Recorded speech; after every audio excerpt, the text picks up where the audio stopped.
All right, here's a quick video on how to do the Slayer Steam single plumb kit. First thing you're gonna do, remove the back panel. You're gonna locate these two wires, which are your electro valve. They're just kind of hanging out in here. We're gonna wanna remove this plate. There's two Phillips screws right under here.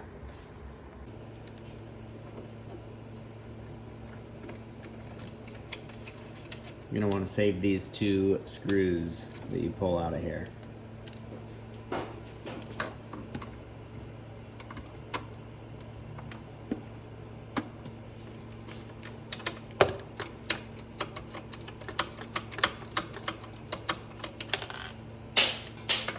Or just drop them on the floor.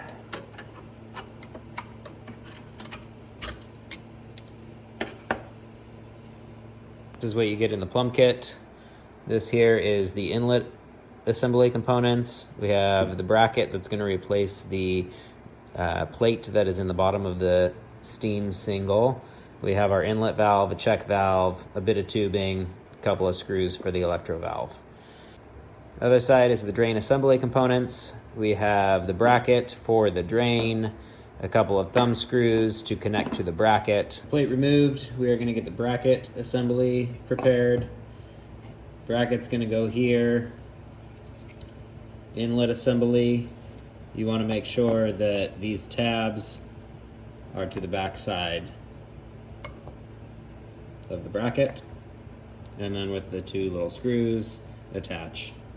We want to disconnect the hose running from the fill reservoir to the pump, because this is the section we are replacing.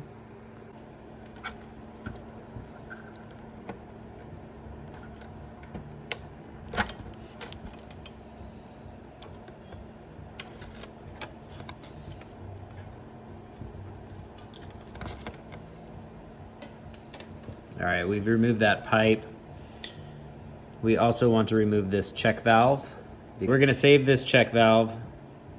Even though we already have one, Slayer wants two check valves in line after the inlet valve. So we're gonna go ahead and keep this and go build our inlet valve line. The line that they give you in the kit is nice and crimped. So we're just gonna clean that up. And then we are going to insert into the exit hole. We're going to give it about 6 inches.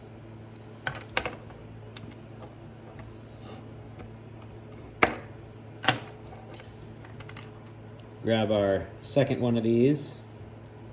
Make sure that the arrows are going the same direction. That'd be a bummer. Insert that nice and firmly. Then we're going to want about a 2-inch section of pipe on the output and a 2-inch section on the input. That's like 3 inches. But that's what we want to end up with right there. Okay, so I ran into an issue, and maybe it's an issue, maybe it's not, but I don't like it. The line coming off of the pump comes straight up off of this pump. Unfortunately, that makes it so that this tubing or the check valve ends up touching the boiler. I don't think these things are supposed to touch the boiler. What would be great is if there was a 90-degree fitting right here for the tube to come off of. I might have one in our van, so I'm going to check for that. I just really feel like this is going to be a fail point if it's sitting against a hot steam boiler for all of its life. So I am not going to set this up the way that they show. Okay, I ended up changing this setup.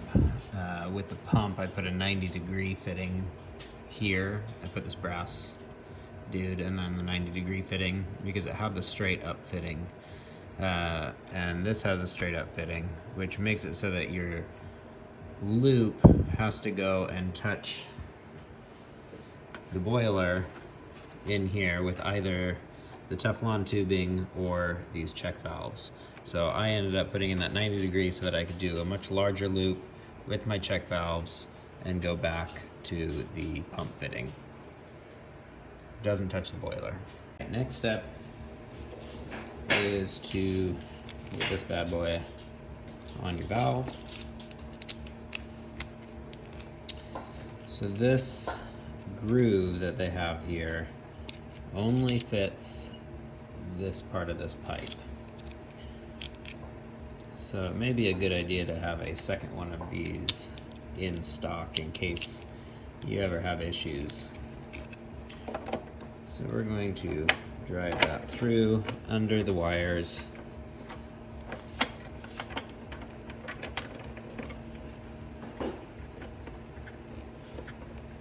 And thread that on. They don't give you a whole lot of space to do that. The last thing to do on the water inlet side is to put this jumper in its appropriate place. That's going to be on the right hand side of the machine. We want to find the wire that looks like this. It's the wire that goes to the magnetic switch that tells you that the boiler is full of water, and we're just going to disconnect this. This goes to the switch, this goes to the board, and we're going to jump the board. Now it thinks that there is water in the tank, and it won't tell you that there's not. This guy seems loose, so I'm going to tighten that guy down while I'm here. This is the drain all assembled. They want you to put the worm drive for the clamp on top. This is a little bit on the loose side because there's just space between here, which I'm not sure if that's intentional or not, but the thing I don't like about this is you can't store this together, which is kind of a bummer. It would have been nice to be able to store all the parts to make this a non-plumbed version with this layer.